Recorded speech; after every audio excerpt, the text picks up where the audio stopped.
चलो बच्चों, कहानी के आगे बढ़ाते हैं थोड़ा सा। सबसे पहला जो हम लोग ने प्रीवियस लेक्चर में काम देखा था उसको करिए। इसके अंदर एक एडियाबेटिक प्रोसेस चल रही है। आपको ये बताना है कि यदि ये प्रोसेस रिवर्सिबल है, इरिवर्सिबल है या फ्री एक्सपेंशन है, तो टी फाइनल क्या होगा इन प्रोसेस के दौरान। बस इतना। ठीक है, हमने आपको गामा की वैल्यू गैस के लिए दे रखी है। ठीक है, तीनों केस में आप टी फाइनल बताइए क्या हो रहा होगा। ठीक है, फिर अपन आज की कहानी को आगे बढ़ाते हैं और बात करते हैं अपने अगले कॉन्सेप्ट के बारे में, जो है एंट्रोपी। एंट्रोपी क्या बताती है, क्या चीज किसकी इंफॉर्मेशन देती है, सबसे पहले इसके बारे में अपन बात करते हैं।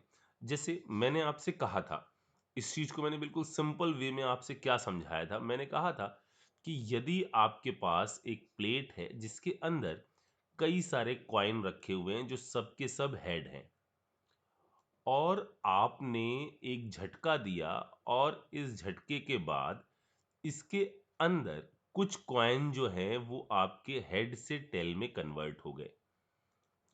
आप ये जो एनर्जी आपने दी है ना, हेड से टेल में कन्वर्ट होने वाली एनर्जी, ये दुनिया की कोई प्रोसेस लगाकर इस हेड से टेल वाली एनर्जी को रीगेन नहीं किया जा सकता। ये अब डिसअपियर हो गई, इस सिस्टम के अंदर चली गई, इस सिस्टम की रैंडमनेस बढ़ाने में। ठीक है ना? तो ये जो सिस्टम के अंदर खर्च हो गई है, जो इसकी रैंडमनेस बढ़ा रही है, उसी को हम क्या कहते हैं, एंट्रोपी। और इसको रिप्रेजेंट किया जाता है एस से। ये भी एक स्टेट फंक्शन ही है फॉर सिस्टम। सिस्टम के लिए ये स्टेट फंक्शन है। देखिए, Q और W ये आपके पाथ फंक्शन है। बाकी जो भी चीजें हैं वो आपकी कैसा है, स्टेट फंक्शन है। एंट्रोपी जो है सिस्टम के लिए स्टेट फंक्शन है। सराउंडिंग के बारे में अभी बात करेंगे। ठीक है, पहले ये चीज समझ में आ गई, प्रोसेस के दौरान एनर्जी का कुछ भाग जो अंदर ही अंदर खर्च हो जाता है सिस्टम की रैंडमनेस बढ़ाने के लिए, उसको हम क्या कहते हैं, एंट्रोपी कहते हैं। ठीक है ना? अच्छा, ये जो भाग खर्च हुआ है ये आप कुछ भी करके इसको रीगेन नहीं कर सकते। ठीक, आपका दिमाग कई सारी प्रोसेस को देखकर, अभी हम इस पर और बात करते हैं। आपका दिमाग कई सारी प्रोसेस को देखकर ये विजुलाइज करता है कि यार ये प्रोसेस ना इस डायरेक्शन में तो चल सकती है, दूसरी डायरेक्शन में प्रोसेस नहीं चल सकती। ये जो प्रोसेस की सिर्फ एक डायरेक्शन में चलना और दूसरी डायरेक्शन में उसका स्पॉन्टेनियस ना होना, उसका जवाब भी कहीं ना कहीं हमको मिलता है यदि हम एंट्रोपी से सोचें। जैसे मैं क्या कहना चाह रहा हूं, जैसे आप एक टेबल देखिए जिस पर कई सारे ऐसे ब्लॉक रखे हुए हैं, बड़े रैंडम तरीके से। इस तरह से कई सारे ब्लॉक इस टेबल पर रखे हुए हैं, और ये ब्लॉक खुद ब खुद खड़े हो जा रहे हैं ऑटोमेटिकली, और ये बिल्कुल स्ट्रेट इस फॉर्म में खुद ब खुद हो जा रहे हैं। आपने क्या किया है, आपने एक वीडियो शूट किया है, और वो वीडियो ऐसे शूट किया था, इधर से इधर, लेकिन आप उसको देखना चालू कर रहे हैं इधर से इधर।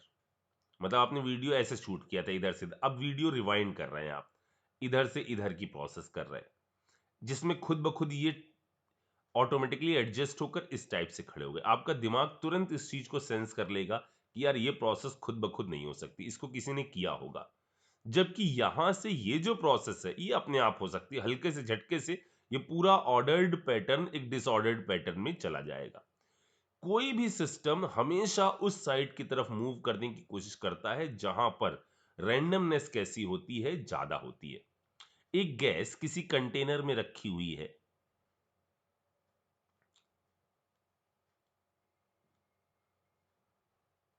आपको क्या लगता है कि ऐसे इस फॉर्म में एग्जिस्ट कर सकती है कि सारी गैस एक साइड में हो और दूसरा वाला खाली हो? ऐसा हो सकता है क्या? नहीं। क्योंकि इस जगह की बजाय अगर ये पूरे में फैल जाएगी तो इसके अंदर रैंडमनेस जो है या जो एंट्रोपी है वो आपकी बढ़ जाएगी। इस कारण से ये यहां नहीं बल्कि दोनों साइड में रहना चाहता है। ठीक है, तो आपका दिमाग सेंस करता है इस चीज को कि नहीं, ये प्रोसेस जो है वो एक डायरेक्शन में हो सकती है, और इन सारी चीजों के लिए रिस्पॉन्सिबल फैक्टर क्या है? एंट्रोपी ही है। ठीक। अब पहले मैं आपको एंट्रोपी की और ज्यादा बारे में डिस्कस करूं, उससे पहले मैं आपको बता दूं कि जैसे हम सब जानते हैं कि यदि सॉलिड है तो उसके अंदर एक ऑर्डर्ड अरेंजमेंट रहता है, उसके बाद लिक्विड के अंदर थोड़ा सा डिसऑर्डरनेस ज्यादा होती है, और गैसेस के अंदर डिसऑर्डरनेस और ज्यादा होती है। तो इनके अंदर जो एंट्रोपी का ऑर्डर होता है वो ये चलता है, जैसे जैसे आप सॉलिड से लिक्विड, लिक्विड से गैस इस तरफ जाते हैं तो वहां पर रेंडमनेस इंक्रीज होती है। ठीक है। यदि हमारे पास दो अलग अलग गैसेस हैं तो उस गैस की एंट्रोपी ज्यादा होगी। दो अलग अलग गैसेस हैं तो उस गैस की एंट्रोपी ज्यादा होगी जिसकी एटॉमिसिटी ज्यादा हो, जिसकी एटॉमिसिटी ज्यादा हो। एटॉमिसिटी मतलब number of atom in a molecule. Atomicity मतलब number of atom in a molecule. जैसे मैंने आपसे कहा 1 मोल ओजोन है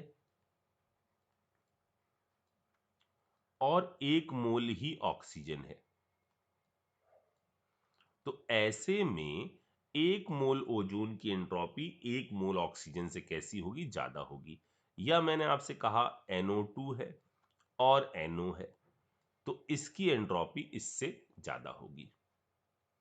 बात समझ आ रही? तो पहली बात ये कि यदि मोल सेम है तो जिसकी एटॉमिसिटी ज्यादा उसकी एंट्रोपी ज्यादा होगी।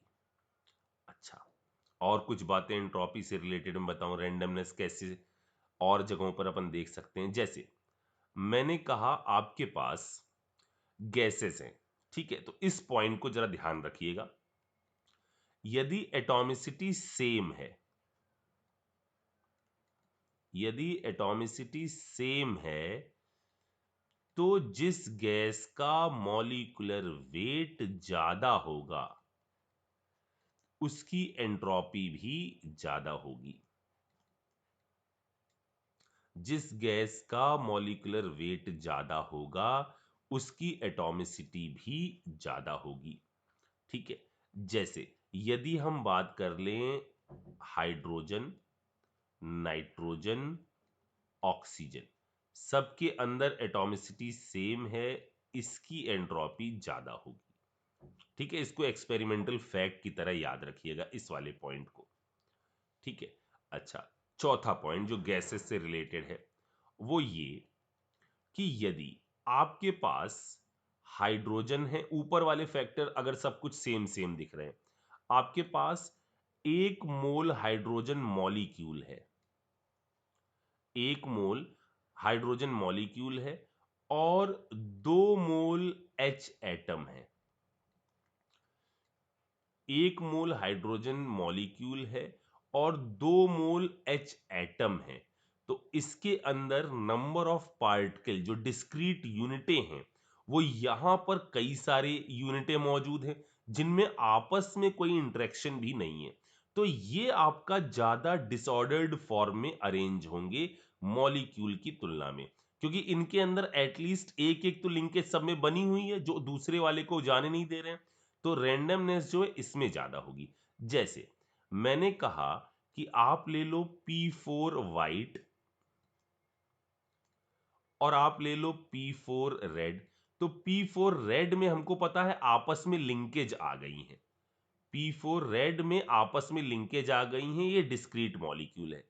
तो रेड की एंट्रोपी जो है वो व्हाइट वाले की तुलना में कम होगी, व्हाइट वाले में डिस्क्रीट यूनिटें हैं, इसके अंदर एंट्रोपी ज्यादा होगी।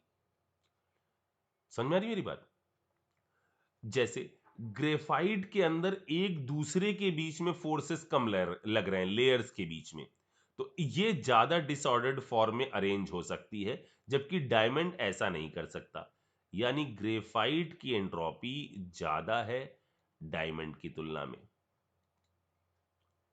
ठीक है। पांचवा पॉइंट मैं बताकर अपनी बात को फिर से आगे बढ़ाता हूं। फिफ्थ पॉइंट है कि यदि एक और देख लो। अच्छा, यदि मैंने कहा H2 और HI, क्या लगता है बच्चों किसकी रैंडमनेस ज्यादा होगी? अब जरा देखो, H2 यदि मॉलिक्यूल है तो देखो H के बगल में चाहे कैसा भी हो H ही आएगा। ये बंधे हुए H के बगल में H ही आ सकता है। लेकिन यहां पर क्या होगा, हो सकता है H के बगल में H आए, H के बगल में I आए, I के बगल में I आए। तो इसके अंदर डिसऑर्डरनेस कैसी होगी? ऐसा भी हो सकता है। ये अलग अरेंजमेंट आ गया, ये अलग अरेंजमेंट है, तो इसके अंदर ज्यादा पॉसिबिलिटी है इरेगुलरिटी की। इस कारण से इसमें एंट्रोपी जो है वो ज्यादा होगी इस वाले की तुलना में। दो पॉइंट मैं और बता दूं, यहां पर आपने पहले पढ़ा हुआ है कि जो बॉयल एग है उसकी एंट्रोपी कैसी होती है? ज्यादा होती है। और स्ट्रेच्ड रबर, इसकी भी एंट्रोपी कैसी होती है? ज्यादा होती है। ये बात हम लोग ने पहले देख ली थी। अच्छा, एक सेंस आया एंट्रोपी मींस क्या? एंट्रोपी मींस चीजों के अंदर कितनी डिसऑर्डरनेस है। और हर सिस्टम ये चाहता है कि किसी तरह से वो ऐसी स्टेज में पहुंच जाए जहां पर रैंडमनेस ज्यादा हो। वो ऑर्डर्ड फॉर्म में नहीं रहना चाहता। वो ये चाहता है कि जितना भी हो जाए हमारे अंदर डिसऑर्डरनेस बढ़े।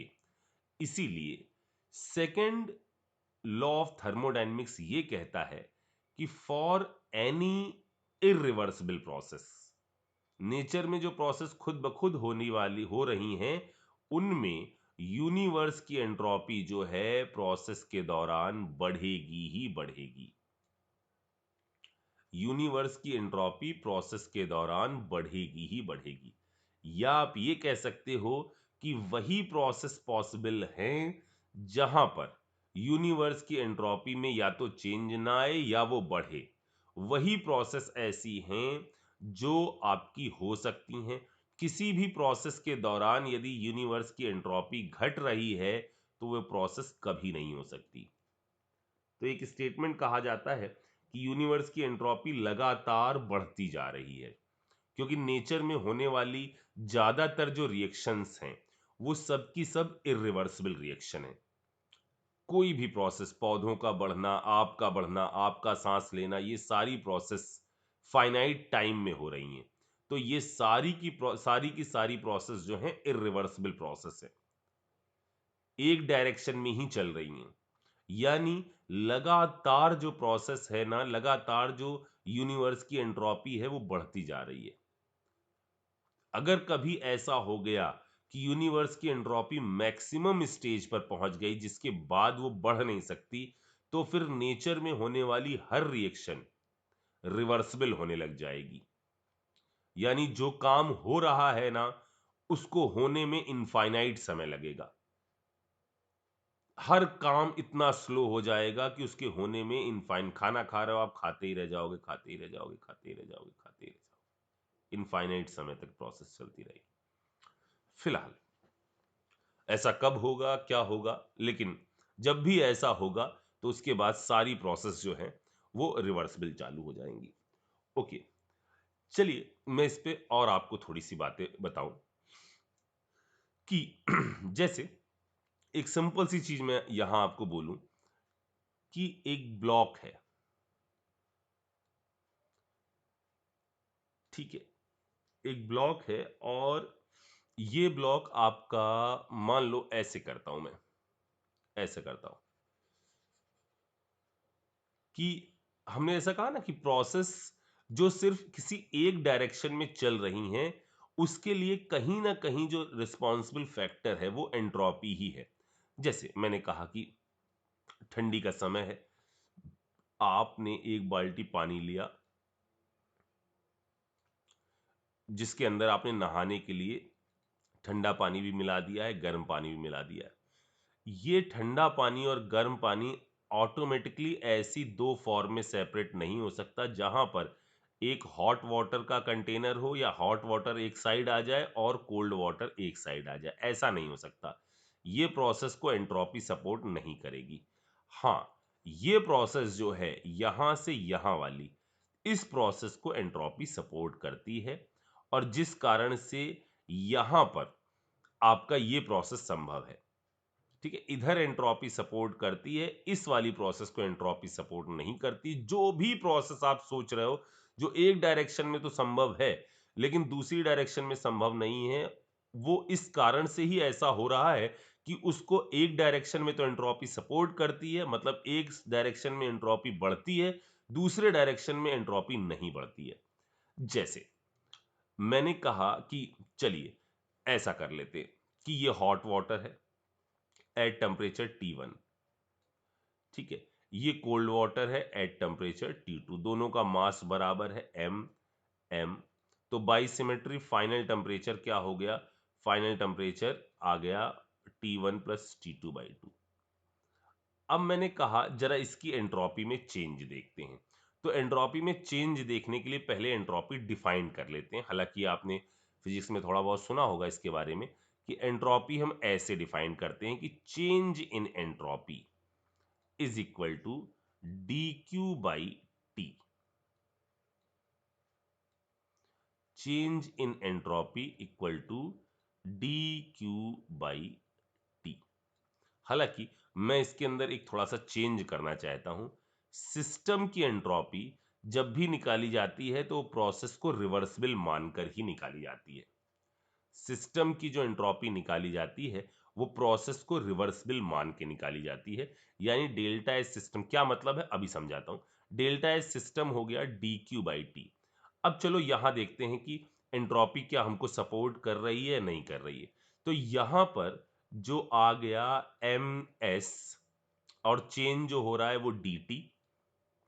ये देखो रिवर्सिबल मानने का मतलब क्या है कि हम ये मानेंगे कि बहुत थोड़ा थोड़ा इसके अंदर टेम्परेचर जो है वो डाउन हो रहा है, हर वक्त रिवर्सिबिलिटी बनी हुई है। हर वक्त ये जो जितना आपका डी का मतलब जैसे टेम्परेचर T1 पे हर वक्त इसके अंदर dt का चेंज हो रहा है, हर वक्त चीजें इक्विलिब्रियम में। यहां इसका टेम्परेचर बढ़ रहा है, हर वक्त टी से dt से ही इंक्रीज हो रहा है। तो दोनों का सम यानी चेंज इन एंट्रोपी क्या आएगा जरा देखो। ये गए यहां से यहां, ऊपर वाले में पहुंचे हम T1 से T2,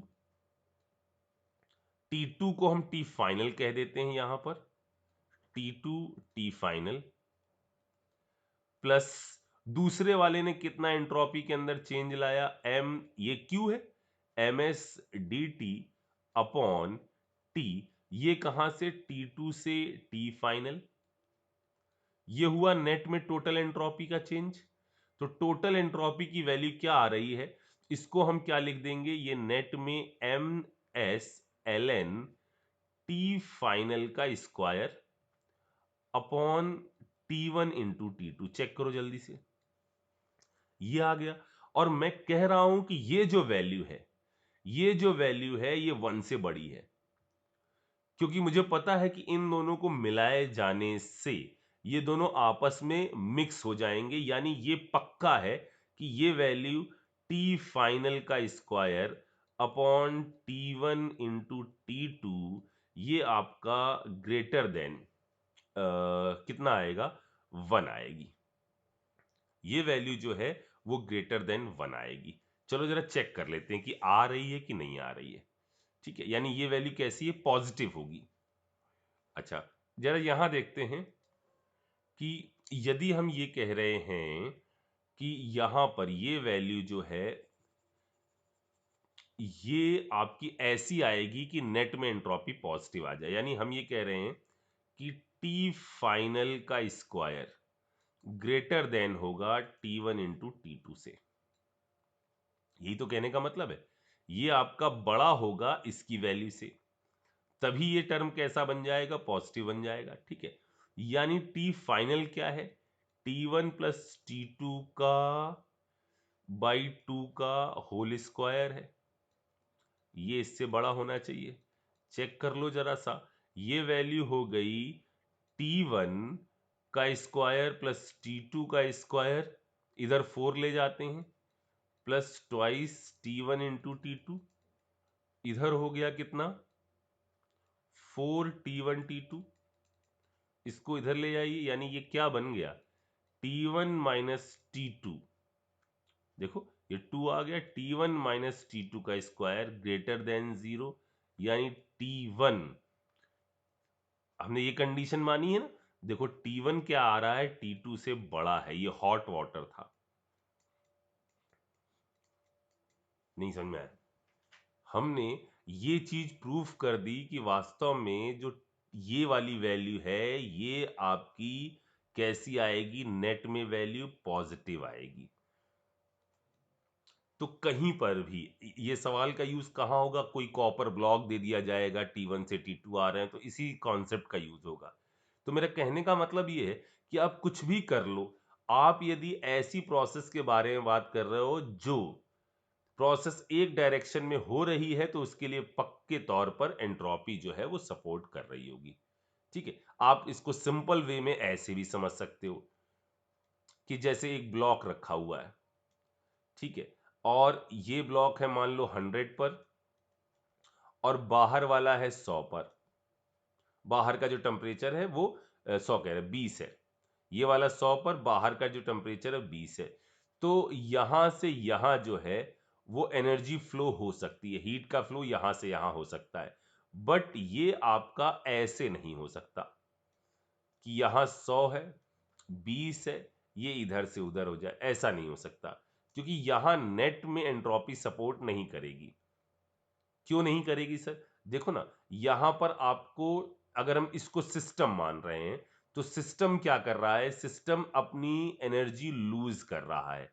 तो एनर्जी, जब हम तो अंदर बैठे हैं, तो हमने कितनी लूज कर दी, तो ये होगा -Q/, ये कितना आ जाएगा 373, प्लस बाहर क्या होगा, इतनी एनर्जी बाहर मिलेगी, अपॉन 273 प्लस कितना हो जाएगा 20, यानी ये हो जाएगा 293। देखो ये वैल्यू जो है, ये कैसी है, छोटा निगेटिव है, ये कैसा है, बड़ा पॉजिटिव है, यानी ये प्रोसेस को एंट्रोपी सपोर्ट कर रही है, ये प्रोसेस फिजिबल है। लेकिन यहां पर यदि आप देखो, माइनस इसके अंदर प्लस का Q/373 और माइनस का Q/293, ये प्रोसेस फिजिबल नहीं है। तो हर चीज का यहां से जो लॉजिक निकल कर आ रहा है, वो निकल कर ये आ रहा है कि वही प्रोसेस हो पाएंगी जहां पर एंट्रोपी ओवरऑल यूनिवर्स की बढ़ेगी। ठीक, अच्छा, अब बात करते हैं कि एंट्रोपी के कैलकुलेशन कैसे होते हैं। कैलकुलेशन ऑफ एंट्रोपी, वो फिजिक्स में आपने ये तो पढ़ा ही होगा, कार्नोट इंजन, और इससे जो भी ये फॉर्मूला निकल के आया था वो तो आपने देखा ही होगा। ठीक है, इसलिए उसके बारे में नहीं बोल रहा हूं मैं। अपन तो कैलकुलेशन के बारे में बात करते हैं कि एंट्रोपी की कैलकुलेशन कैसे होंगे। तो एंट्रोपी की कैलकुलेशन के लिए मैं आपसे एक बात कहूं, आप Q/T पर जाने से अच्छा है इसको जनरलाइज कर लीजिए। मतलब फर्स्ट लॉ से क्या है, दिस इक्वल टू Q+W, ये है। ठीक है, तो dq बराबर क्या हो गया, du - dw।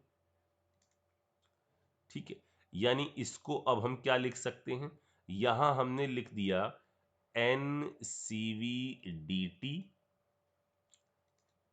एक सेकेंड, इसको तो क्यू ही रहने देते, इधर लिखेंगे ना, इधर कर लेते हैं।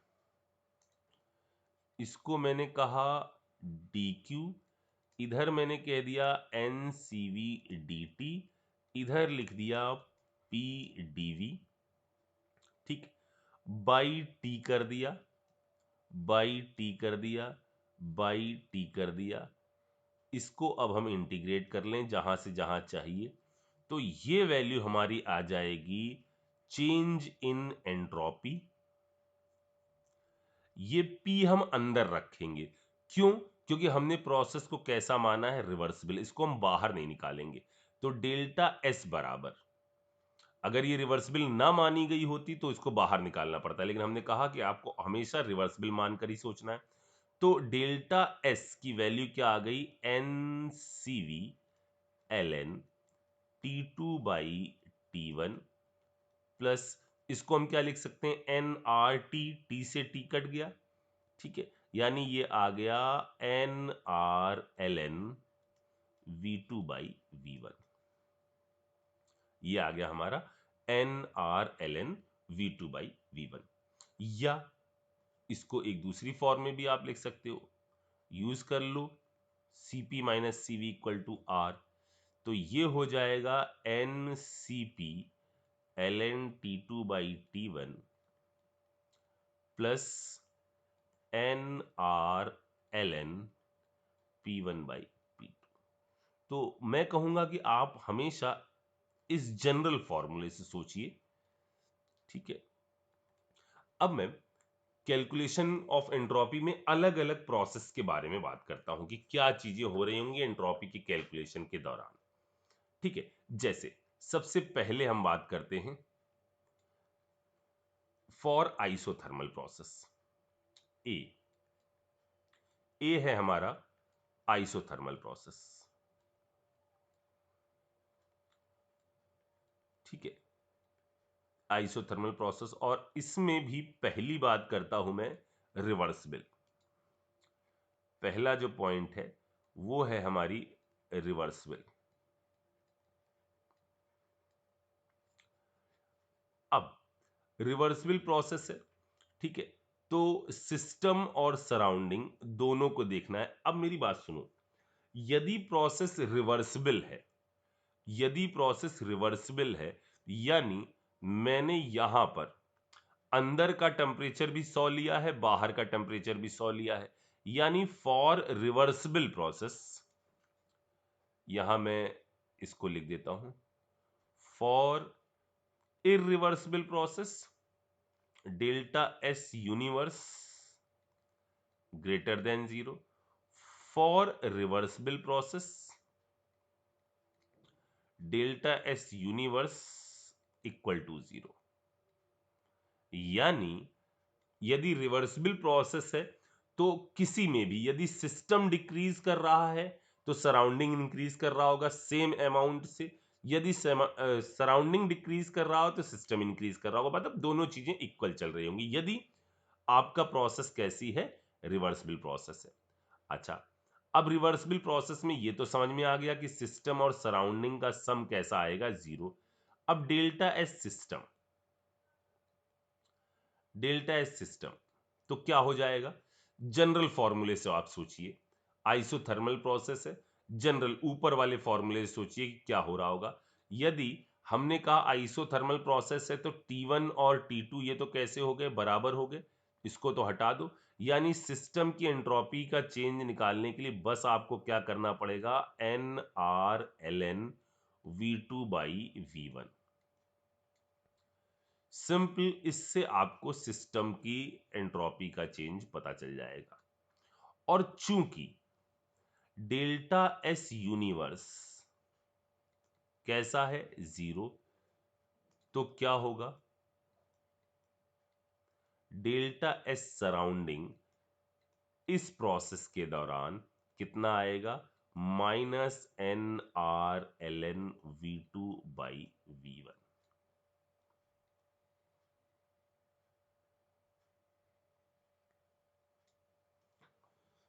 समझ में आ गई मेरी बात। तो ये है यदि प्रोसेस रिवर्सिबल चल रही हो, ठीक। अच्छा, अब यदि प्रोसेस इरिवर्सिबल चल रही हो, यदि प्रोसेस इरिवर्सिबल चल रही हो तो क्या होगा। अच्छा चलिए मैं इसको ऐसे करता हूं, सेकंड, यदि प्रोसेस हमारी इरिवर्सिबल चल रही हो, इरिवर्सिबल आइसोथर्मल प्रोसेस,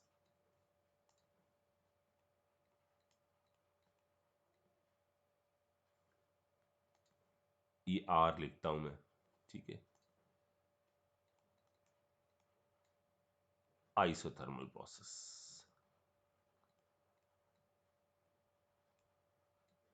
अच्छा, अब पहले जो मैं एक एक बात बोलता जा रहा हूं उसको जरा सुनो। यदि इरिवर्सिबल प्रोसेस चल रही है तो यदि हम सिस्टम का कैलकुलेट करना चाहें, डेल्टा एस सिस्टम।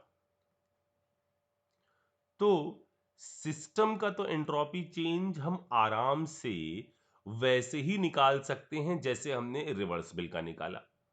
क्यों? क्योंकि यहां पर आप यहां से यहां चाहे रिवर्सिबल जाएं और चाहे इरिवर्सिबल जाएं। अगर डेल्टा एस के लिए हमने कह दिया है कि ये आपका स्टेट फंक्शन है, तो डेल्टा एस की वैल्यू तो दोनों केस से सेम आएगी। यानी इरिवर्सिबल आइसोथर्मल प्रोसेस के लिए जो डेल्टा एस सिस्टम आएगा वो अभी भी यही आएगा। लॉजिक समझ में आया? N R L N B two by V one, इतना ही आएगा। ठीक है। अच्छा, अब यहां पर यूनिवर्स की जीरो नहीं है। अब यहां पर हमें बताना है कि क्या होगा delta S surrounding. Delta S surrounding, तो अब हमें क्या करना पड़ेगा? अब हमें थोड़ा सा और सोचना पड़ेगा कि सराउंडिंग के लिए एंट्रोपी चेंज हम कैसे निकालें। तो सराउंडिंग का एंट्रोपी चेंज हम रिवर्सिबल मान के नहीं, हमें क्यू एक्चुअल पता करना होगा कि क्यू एक्चुअली कितना इस प्रोसेस के दौरान लग रहा है। जो इरिवर्सिबल प्रोसेस चल रही है ना, उस इरिवर्सिबल प्रोसेस के दौरान क्यू एक्चुअल लग कितना रहा है। ठीक है। अच्छा, अब इसको हम क्या करें? क्यू एक्चुअल कैसे पता करें? तो देखो, ध्यान से सुनो मेरी इस बात को। प्रोसेस अभी भी आइसोथर्मल है, तो डेल्टा यू या D U equal to D Q plus D W के हिसाब से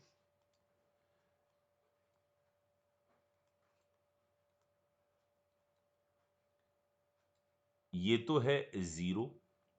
ठीक है। यानी डी क्यू बराबर है माइनस ऑफ डी डब्ल्यू। अभी ये सारा सिस्टम के लिए हम बात कर रहे हैं। अभी ये सारा सिस्टम, यानी internal energy of system D Q of system D W of system.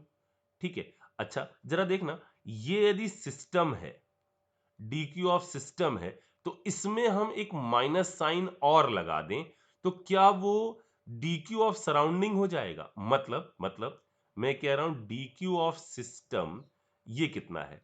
ये है आपका P external V two minus V one. देखो, क्योंकि W के आगे क्या आएगा? W के आगे आएगा minus P external V two minus V one.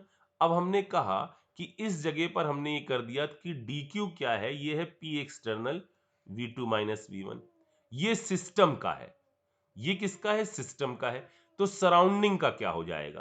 तो delta S of surrounding equal to क्या हो जाएगा? ये हो जाएगा माइनस जितना सिस्टम, अगर सिस्टम प्लस क्यू है तो सराउंडिंग माइनस क्यू होगा, सिस्टम माइनस क्यू है तो सराउंडिंग प्लस क्यू होगा। तो जितनी ये वैल्यू है इसको हम ऐसे लिख देते हैं, पी एक्सटर्नल इधर कर देते हैं हम V two minus V one by T. Check करो, ये हो गया। अब डेल्टा एस सराउंडिंग निकालने के लिए मतलब हमें क्या करना पड़ेगा? हमारा अब फॉर्मूला क्या आ गया? इसको आप ऐसे लिख लो, माइनस पी एक्सटर्नल इधर हो जाएगा N R T by P two minus N R T by P one, जैसा हमने पहले किया था इरिवर्सिबल के लिए, बाई टी। बस यहां तो कैलकुलेशन और छोटे हो जाएंगे, क्योंकि डेल्टा एस सराउंडिंग में अब हमारा टी वाला टर्म नहीं आएगा। तो ये क्या हो जाएगा? ये हो जाएगा minus N R P external one by P two minus one by P one. ये आ जाएगा ये टर्म। तो जो पहले आप कर रहे थे ना, उसमें सारी चीजें बिल्कुल वैसी ही हैं, बस क्या नहीं आ रहा है, एक कैलकुलेशन और छोटा हो गया, और वो हो गया क्या? वो हो गया टी वाला टर्म और ऊपर से और हट गया। ठीक। अच्छा, अब ये आया सिस्टम, इसमें कोई दिक्कत नहीं। यहां हमने क्या कहा, जैसा आप पहले करते थे ना, पूरे में ही बस वैसे ही करते चले जाओ। सिर्फ क्या हो जाएगा, यहां पर सराउंडिंग वाले में जो टी एक टर्म आता था ना, वो और नहीं आएगा। ठीक है। अच्छा, अब मैंने कहा कि इन दोनों का सम, ये जो प्रोसेस है इरिवर्सिबल हो रही है, तो दोनों का सम जो है वो आपका ग्रेटर देन जीरो आना चाहिए। क्या हम इसको प्रूफ कर सकते हैं? तो जरा देखो बच्चों, डेल्टा एस टोटल को जरा देखो मैं क्या लिख रहा हूं, बराबर, इसको मैं लिख रहा हूं minus W reversible by T. Check करो, डब्लू रिवर्सिबल क्या होता था? डब्लू रिवर्सिबल क्या होता था? ये होता ना, W reversible equal to N minus का N R T L N V two by V one, ये होता था डब्ल्यू रिवर्सिबल। तो इसको हमने क्या कर दिया, माइनस साइन लगा दिया, तो ये माइनस माइनस कट गया, डिवाइड बाई टू कर दिया, तो ये हो गया सिस्टम वाले को हमने ऐसे लिख दिया डब्ल्यू रिवर्सिबल बाई टी। इसको मैं क्या लिख दूं अब? इसको मैं लिख रहा हूं डब्ल्यू इरिवर्सिबल, इसको मैं लिख रहा हूं प्लस का W irreversible by T. Sir ये कैसे लिखा आपने? देखो, यदि सिस्टम का, आप ये देखो इधर से आप इसको चेक करो, सिस्टम के लिए आप डी क्यू इक्वल टू क्या कर रहे हो, माइनस ऑफ डी डब्ल्यू कर रहे हो ना। माइनस ऑफ डी डब्ल्यू ये किसके लिए कर रहे हो, सिस्टम के लिए। तो जो सराउंडिंग का निकला है इसमें आप क्या कर दो, माइनस माइनस तो कैंसिल हो गया, तो इसके लिए क्या आ गया, W irreversible of system by T. Sir ये चीज नहीं समझ में आई। एक सेकेंड, मैंने कहा कि आप क्या करते थे, जैसे यहां पहुंच गए ना, मैं इसको फिर से बोलता हूं। देखो, यदि डी क्यू ऑफ सिस्टम के बारे में बात करी आपने, तो ये क्या हो गया, minus of P external, minus of P external, और इधर हो गया V2 बाई V1। तो ये सिस्टम का है, तो सिस्टम वाले, और इसका वर्क डन जो आ रहा है यही आ रहा है ना, तो ये माइनस साइन यदि आप हटा दो तो ये प्लस में कन्वर्ट हो गया। मैं ये कह रहा हूं यहां देखो, पी एक्सटर्नल, इसी को आप क्या लिख देते हो, इसी को आप लिख देते हो N R T one by P two minus one by P one. तो सिस्टम के हिसाब से यदि मैं इसको लिखूं, तो ये ऑलरेडी एक माइनस साइन लगा हुआ है, तो इस वाली एंट्रोपी को हम क्या करें, इसमें भी माइनस साइन है, तो इसको हम क्या लिख सकते हैं, डेल्टा एस सराउंडिंग वाले को हम क्या लिख सकते हैं, entropy W reversible of system, तो माइनस माइनस सेम ही रहा बाई टी। देखो, इसमें यदि आप इसमें यदि आप इस वैल्यू को यहां रखो, तो ये वैल्यू पूरी किसके बराबर है? ये वैल्यू किसके बराबर है, डब्ल्यू इरिवर्सिबल के तो बराबर है। तो एस टोटल बराबर आ गया डब्ल्यू रिवर्सिबल माइनस में बाई टी। आ गया ना समझ में? ये जो वर्क पहले, ये जो वर्क निकला है, इसमें माइनस साइन रिवर्सिबल वाले में रहता था। यहां जो आपका है, जो डी क्यू निकला है वो माइनस ऑफ डी डब्ल्यू है। ठीक है, और डी डब्ल्यू जो आप बता रहे हो, डी क्यू जो आप बता रहे हो, यही वाला है, ये वाली चीज। तो दोनों में ही माइनस साइन तो कट गया ना, तो यहां क्या आ जाएगा, plus of W irreversible by T. ये टोटल आ गया। अब इससे प्रिडिक्ट करते हैं कि क्यों एंट्रोपी चेंज हमारा पॉजिटिव आएगा यदि प्रोसेस इरिवर्सिबल आइसोथर्मल है तो। ठीक है, क्यों हमारी जो प्रोसेस है उसका डेल्टा एस पॉजिटिव आएगा यदि हमारा प्रोसेस इरिवर्सिबल है तो। पहले बच्चों ये वाली बात आपको समझ में आई, क्योंकि मैं इसके लिए इस बार बार बार इसलिए बोल रहा हूं कि मुझे याद है पिछली बार बच्चों को इसमें काफी दिक्कत आई थी, वो चीज सोच नहीं पा रहे थे। तो W irreversible of system, W irreversible of system का मतलब क्या हो गया, समझ में आ गया?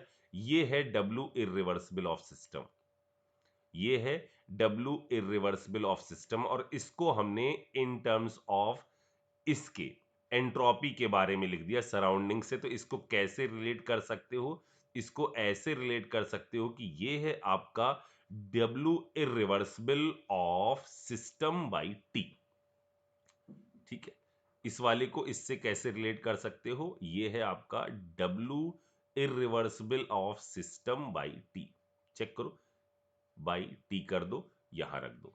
ठीक है, मुझे लगता है अब ये क्लियर हो गया होगा। अब इसमें मैं आगे और बोलता हूं। अब देखो, यदि प्रोसेस आपकी है आइसोथर्मल एक्सपेंशन की प्रोसेस, ठीक है, एक्सपेंशन हो रहा है इरिवर्सिबल आइसोथर्मल एक्सपेंशन। ठीक, अच्छा, इसमें यदि हम प्रोसेस को रिवर्सिबल करते और यदि हम प्रोसेस को इरिवर्सिबल करते, यदि हम प्रोसेस को इरिवर्सिबल करते तो रिवर्सिबल का वर्क कैसा आता? यदि हम प्रोसेस को इरिवर्सिबल करते तो वर्क कैसा आता, रिवर्सिबल का वर्क कैसा आता? तो रिवर्सिबल का वर्क आता बड़ा निगेटिव, लार्ज निगेटिव वैल्यू आती। और डब्ल्यू रिवर्सिबल आपका लेस निगेटिव आता। ये बात समझ में आ रही? ये आपकी बड़ी निगेटिव वैल्यू आती। बड़ी निगेटिव से टकराता तो ये वैल्यू नेट में बड़ी पॉजिटिव हो जाती। और बड़ी पॉजिटिव से छोटा निगेटिव घटता तो नेट में डेल्टा एस जो है वो पॉजिटिव आ जाता ड्यूरिंग एक्सपेंशन।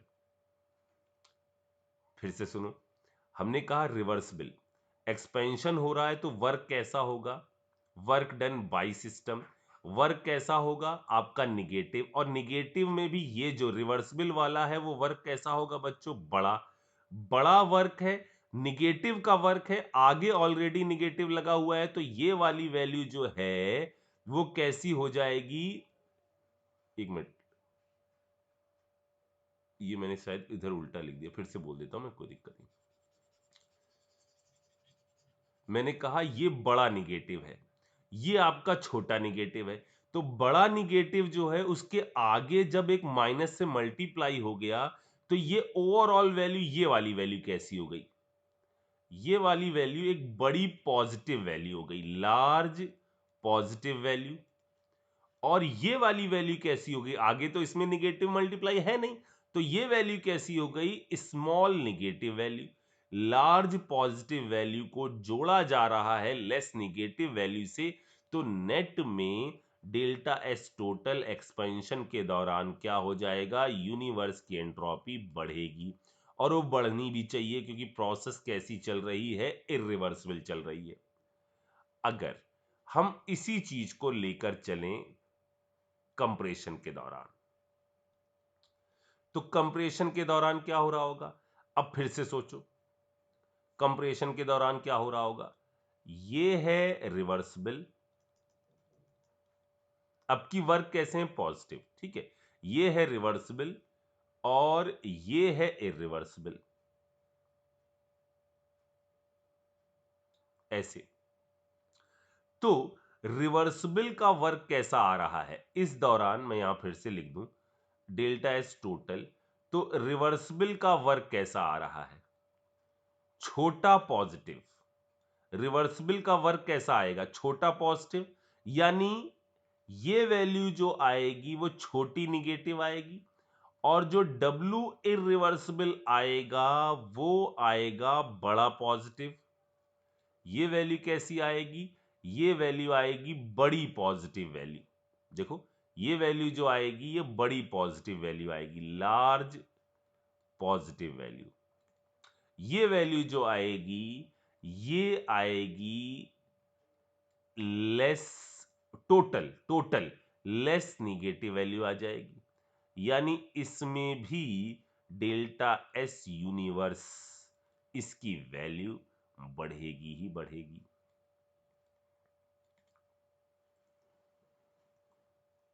ठीक। अच्छा, अब यदि हम बात कर लें फ्री एक्सपेंशन के केस में, यदि हम बात कर लें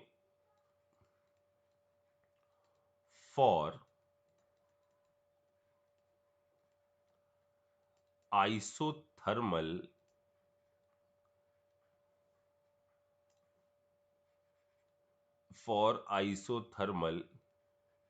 फ्री एक्सपेंशन, अब क्या होगा?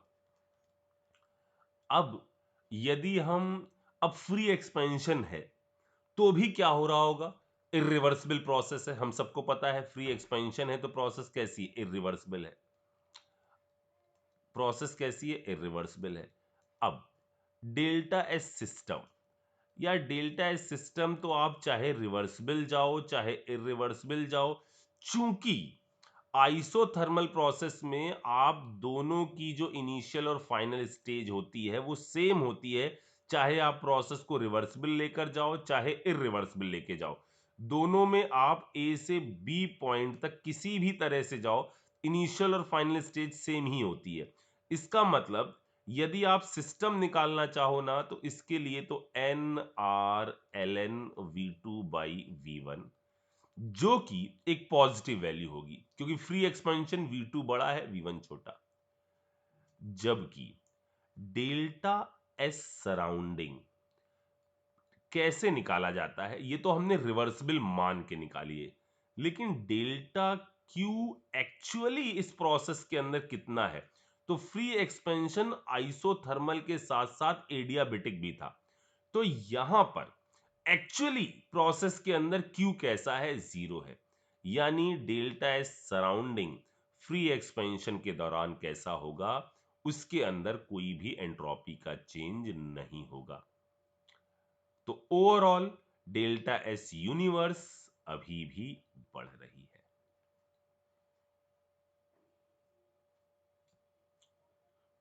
बात आई समझ में?